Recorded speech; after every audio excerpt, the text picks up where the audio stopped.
Good morning everybody.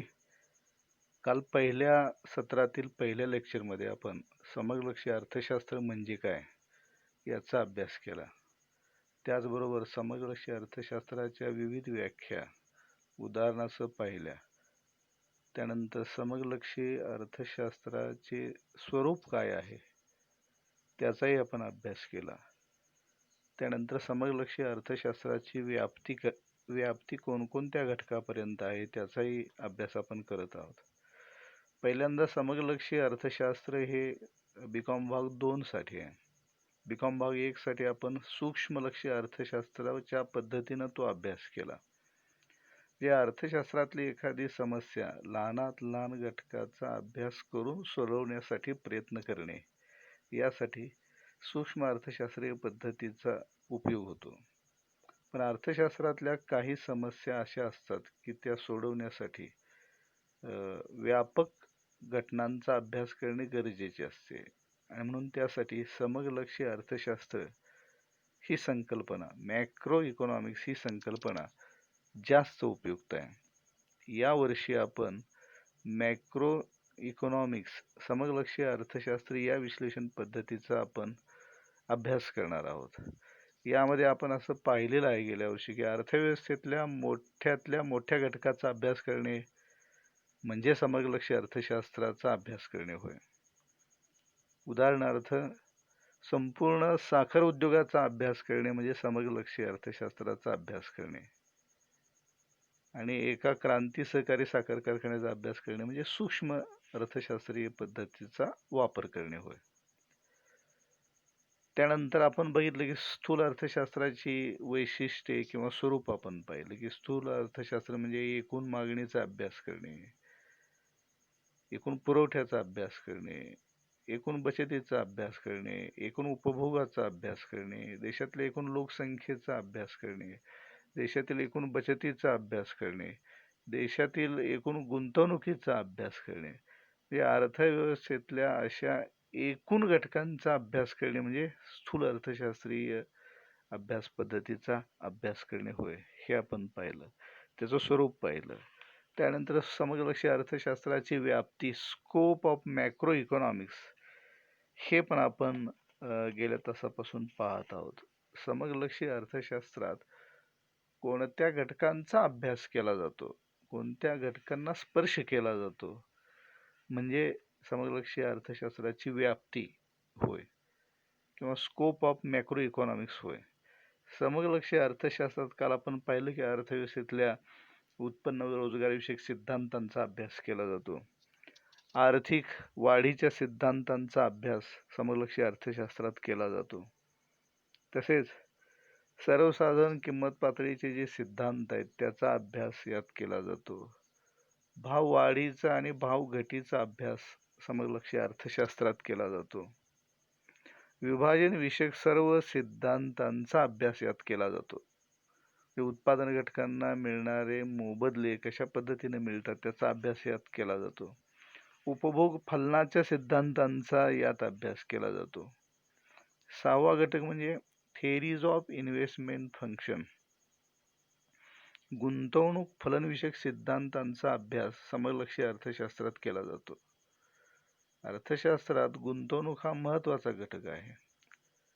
गुंतवणूक झाल्याशिवाय भांडवली वस्तूंचं उत्पादन होत नाही आणि म्हणून भांडवली साधनांचं, भांडवली वस्तूंचं उत्पादन होण्यासाठी अर्थव्यवस्थेत मोठ्या प्रमाणात गुंतवणूक झाली पाहिजे.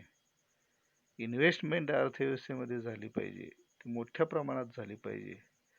गुंतवणूक झाल्यामुळे अर्थव्यवस्थेत गुंतवणूक झाल्यामुळे उत्पादनात अनेक पटीने वाढ होते, उत्पन्नात अनेक पटीने वाढ होते, रोजगारात अनेक पटीने वाढ होते. त्याचा अभ्यास, त्या विचारांचा, त्या सगळ्या सिद्धांतांचा अभ्यास समलक्षी अर्थशास्त्रात केला जातो. म्हणून गुंतवणुकीला खूप महत्त्व आहे. स्थूल अर्थशास्त्रात अर्थव्यवस्थेत गुंतवणूक झाली पाहिजे. मग गुंतवणुकीचे विविध प्रकार कोणते आहेत? स्वायत्त गुंतवणूक, प्रेरित गुंतवणूक, त्याचबरोबर खाजगी गुंतवणूक, सरकारी गुंतवणूक, कंपन्यांची गुंतवणूक किंवा सार्वजनिक गुंतवणूक, असे विविध प्रकार गुंतवणुकीचे आहेत. त्याचबरोबर गुणकाचा अभ्यास, गुंतवणूक गुणकाच या संकल्पनेचा अभ्यास सुद्धा यामध्ये केला जातो. गुंतवणुकीविषयक सर्व विचारांचा अभ्यास समलक्षी अर्थशास्त्रात केला जातो, कारण गुंतवणूक केल्यामुळे अर्थव्यवस्थेतल्या अनेक घटकांवरती चांगले परिणाम घडून येतात. जे उत्पादनावर परिणाम घडून येतो, उत्पन्न वाढीवर परिणाम घडून येतो, अनेक पटीने घडून येतो परिणाम. त्यानंतर यातला 7वा मुद्दा आहे, जे स्कोप ऑफ मॅक्रो इकॉनॉमिक्स, समलक्षी अर्थशास्त्राची व्याप्ती. यामध्ये थिअरीज ऑफ ट्रेड सायकल्स याचा अभ्यास केला जातो. व्यापार चक्राबद्दलच्या सिद्धांतांचा अभ्यास यात केला जातो. तर व्यापार चक्रे, ट्रेड सायकल्स ही भांडवलशाही अर्थव्यवस्थेत निर्माण होतात. भांडवलशाही अर्थव्यवस्थेतच व्यापार चक्र निर्माण होतात. भांडवलशाही अर्थव्यवस्थेचे ते वैशिष्ट्य आहे. व्यापार चक्र म्हणजे तेजी, अर्थव्यवस्थेतील तेजी आणि अर्थव्यवस्थेतील मंदी हे दोन मुख्य घटक आहेत व्यापार चक्राचे. तेजी निर्माण झाल्यानंतर पुन्हा अर्थव्यवस्थेमध्ये घसरण निर्माण होते, त्यानंतर मंदीची अवस्था निर्माण होते, त्याला डिप्रेशन असं म्हणतात. त्यानंतर मंदीची अर्थव्यवस्था निर्माण झाल्यानंतर पुन्हा घसरणीची स्थिती निर्माण होते आणि त्यानंतर अर्थव्यवस्था पुनरुज्जीवनाकडे वाटचाल करते. तेजी, घसरण, मंदी, पुनरुज्जीवनाकडे वाटचाल आणि पुन्हा तेजी, असे तेजी मंदीचे चक्र अर्थव्यवस्थेत सतत उद्भवत असते. तेजी किती काळ चालेल हे सांगता येत नाही अर्थव्यवस्थेत, आणि मंदी किती काळ राहील हे पण सांगता येत नाही. कारण भांडवलशाही अर्थव्यवस्थेचे ते वैशिष्ट्य आहे. म्हणजेच अर्थव्यवस्थेत असे चढ उतार निर्माण होतात भांडवलशाही अर्थव्यवस्थेत. आता सध्या कोरोना विषाणूच्या काळामध्ये अर्थव्यवस्थेत सर्वत्र मंदीची स्थिती आहे. देशातल्याच नाही तर संपूर्ण जागतिक अर्थव्यवस्थेमध्ये मंदीने कहर गाठलेला आहे. मग याच्या कारणांचा अभ्यास, याच्या परिणामांचा अभ्यास, याच्या उपायांचा अभ्यास समलक्षी अर्थशास्त्रात केला जातो. तेजी का निर्माण होते, मंदी का निर्माण होते, असे अर्थव्यवस्थेत चढ उतार का निर्माण होतात, मग सरकारने काय करावे, कोणते उपाय योजले पाहिजेत सरकारने, त्याचा विस्ताराने अभ्यास या व्यापार चक्रीय सिद्धांतामध्ये केला जातो. अशा रीतीने साधारणपणे हे 7 मुद्दे आहेत की समलक्षी अर्थशास्त्राची व्याप्ती, हे कोणकोणत्या घटकांचा यात अभ्यास केला जातो याला व्याप्ती असे म्हणतात. Scope of macro economics. आता त्यानंतर पुढचा घटक तो म्हणजे या प्रकरणामध्ये, या युनिटमध्ये पुढचं प्रकरण आहे ते म्हणजे समलक्षी अर्थशास्त्राचे महत्त्व, इम्पॉर्टन्स ऑफ मॅक्रो इकॉनॉमिक्स. समलक्षी अर्थशास्त्राच्या अभ्यासाचे महत्त्व किंवा उपयुक्तता काय आहे. समलक्षी अर्थशास्त्राची उपयुक्तता किंवा महत्त्व याचा अभ्यास आपल्याला या प्रकरणात करायचा आहे. समलक्षी अर्थशास्त्र कोणत्या कारणासाठी उपयुक्त ठरते, त्याची अनेक कारणे आहेत, आणि म्हणून त्यातलं पहिलं कारण आहे to understand working mechanism of economy. अर्थव्यवस्थेची कार्यपद्धती समजून घेण्यासाठी समलक्षी अर्थशास्त्र हे उपयुक्त ठरते. या अर्थव्यवस्थेत समजा बेरोजगारी वाढलेली आहे, मग बेरोजगारी वाढली असेल तर बेरोजगारी वाढण्याची कारणे काय, ती किती प्रमाणात आहे देशात, बेरोजगारी दूर करण्याचे उपाय कोणते, याचा यात अभ्यास केला जातो. त्याचबरोबर देशातील किंमत पातळीची स्थिती काय आहे, व्यवहार तोल कसा आहे देशाचा, या सगळ्या घटकांचा अभ्यास केल्यामुळे अर्थव्यवस्था कशी चालते, कार्यपद्धती काय ते समजते. या अर्थव्यवस्थेत पैशाची संख्या किती आहे, मध्यवर्ती बँकेने अर्थव्यवस्थेत पैसा किती चलनात आणलेला आहे, ते आपल्याला समलक्षी अर्थशास्त्राच्या पद्धतीमुळेच समजते. आणि मग अर्थव्यवस्थेचे एकूण संचालन देशात कसे होते कार्यपद्धती, ते मेकॅनिझम आपल्याला समजून येते. देशाची अर्थव्यवस्था चालते कशी हे समजून घ्यायचं असेल तर समलक्षी घटकांचा अभ्यास करावा लागेल, की समलक्षी अर्थशास्त्रातले जे अभ्यासाचे घटक आहेत त्यामध्ये देशाचं राष्ट्रीय उत्पन्न किती आहे, एका विशिष्ट वर्षात किती उत्पादन झालं देशामध्ये, देशाची आयात किती झाली, देशाची निर्यात किती झाली, या सगळ्यांच्या वरून आपल्याला अर्थव्यवस्थेचे संचालन किंवा कार्यपद्धती समजते. त्यासाठी समलक्षी अर्थशास्त्राचा आपल्याला उपयोग होतो. दुसरं असं की useful to making economic policy, देशाचे आर्थिक नियोजन तयार करण्यासाठी समलक्षी अर्थशास्त्राचा उपयोग होतो. देशाचे आर्थिक धोरण तयार करण्यासाठी याचा उपयोग होतो.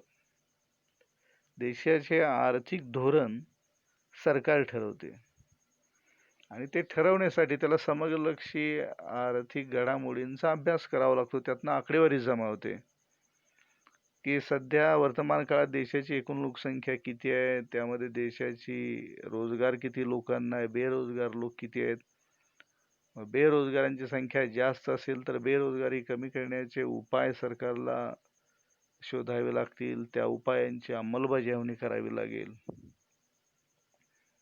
मग बेरोजगारी दूर करणे हे झाले आर्थिक धोरण. तसेच देशाचा आर्थिक विकास वेगाने करायचा असेल तर सरकारला गुंतवणूक करावी लागते महत्त्वाच्या क्षेत्रात, पायाभूत क्षेत्रात. उदाहरणार्थ, भारताने स्वातंत्र्य मिळाल्यानंतर मोठ्या आणि मूलभूत उद्योगधंद्यांच्यामध्ये गुंतवणूक करण्याचे धोरण स्वीकारले. देशामध्ये लोखंड आणि पोलादाचे कारखाने निर्माण केले, कारण त्यानंतरच त्याच्या आधारावरती इतर लहान मोठे उद्योग देशात सुरू होणार होते. आणि म्हणून देशाचे ते एक आर्थिक धोरण होते की पंचवार्षिक योजनेच्या काळामध्ये सरकारने महत्त्वाच्या क्षेत्रात, पायाभूत क्षेत्रात गुंतवणूक केली. ते सरकारने एकदा आर्थिक धोरण स्वीकारले की ते आर्थिक धोरण पूर्ण करण्यासाठी सरकार दरवर्षी अंदाजपत्रकाच्या माध्यमातून पैशाची तरतूद करते. पंचवार्षिक योजना आखली जाते, पंचवार्षिक योजनेत पैशाची तरतूद केली जाते आणि देशाचे आर्थिक धोरण पूर्णत्वाला आणले जाते.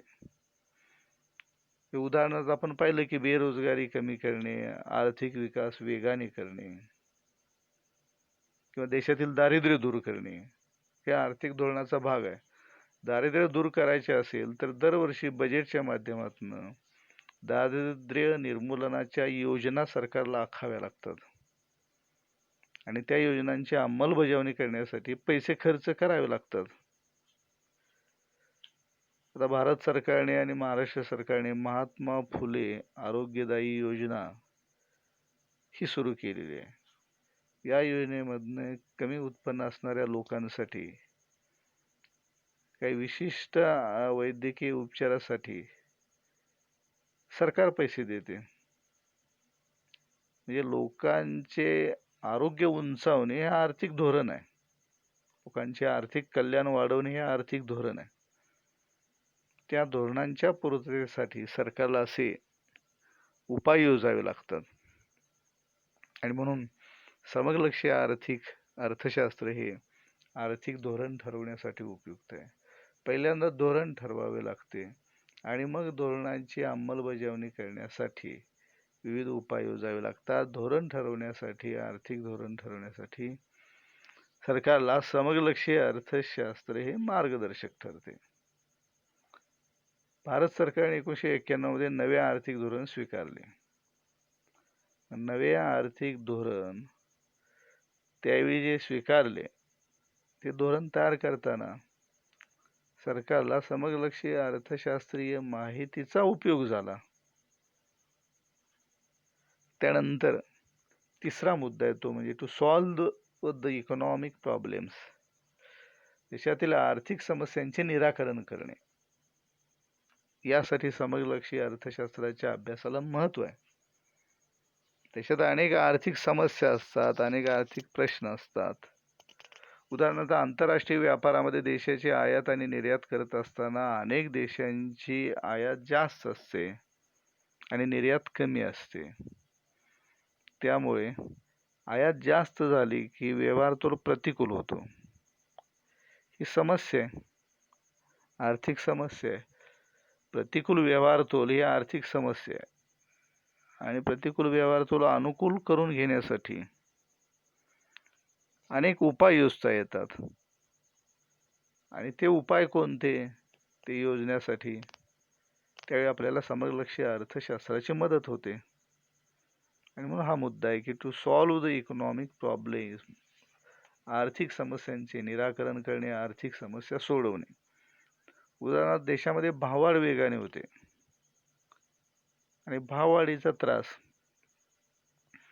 समाजातल्या श्रीमंत वर्गापेक्षा गरीब वर्गाला जास्त होतो. आणि देशात श्रीमंतांची संख्या कमी आहे आणि गरीब लोकांची संख्या जास्त असते. शेतकरी, मजूर, शेतमजूर, कष्टकरी, सामान्य स्वयंरोजगार करणारे, फिरस्ते व्यापारी असे लोक संख्येने जास्त आहेत. आणि म्हणून भाववाढ ही अर्थव्यवस्थेपुढची एक समस्या आहे.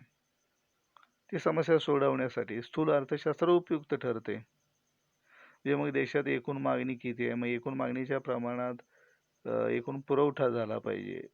ते वस्तूंच्या किमती का वाढतात, याला दोन मूलभूत कारण आहेत. म्हणजे मागणी जास्त आहे आणि त्याप्रमाणे पुरवठा होत नाही.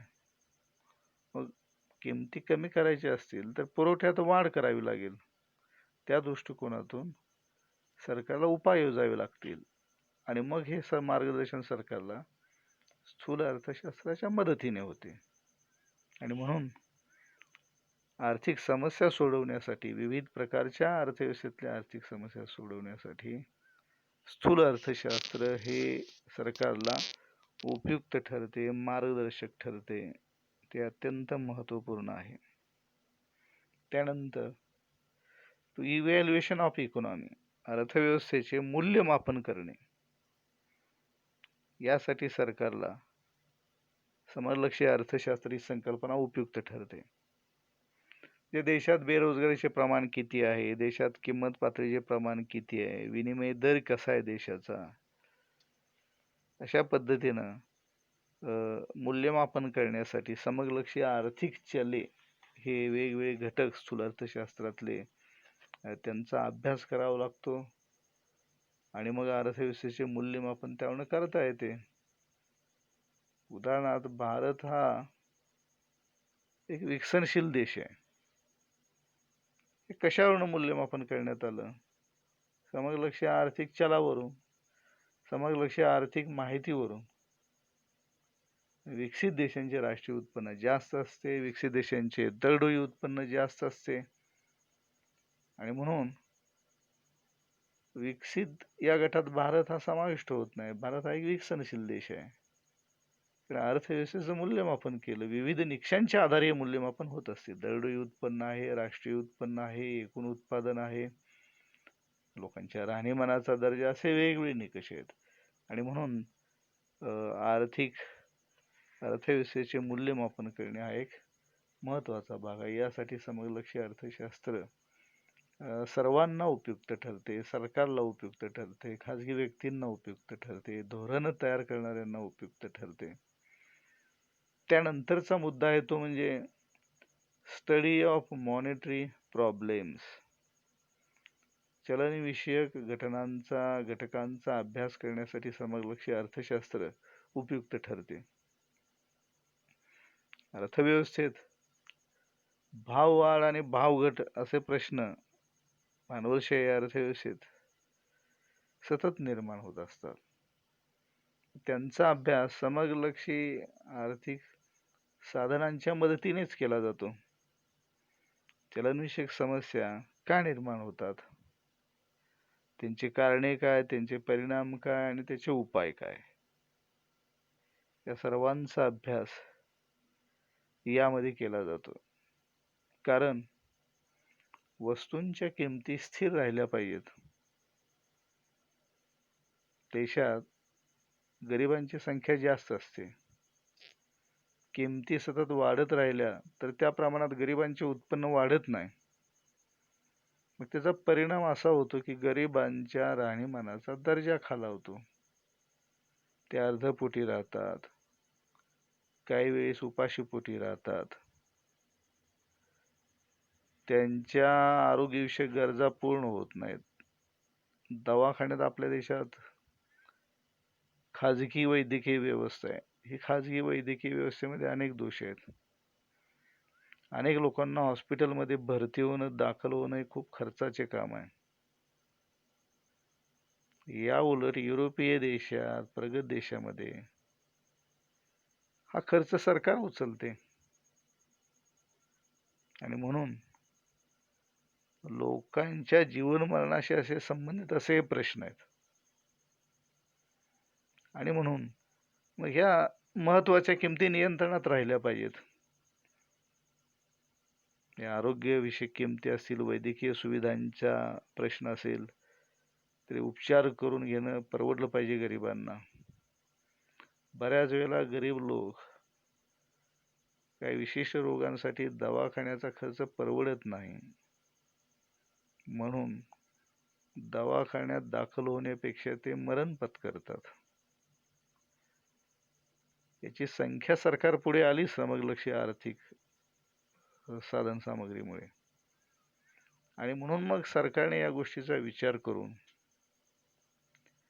सर्वांना आरोग्यविषयक सोयी सुविधा मोफत उपलब्ध करून देता आल्या पाहिजे याचा विचार सुरू झाला.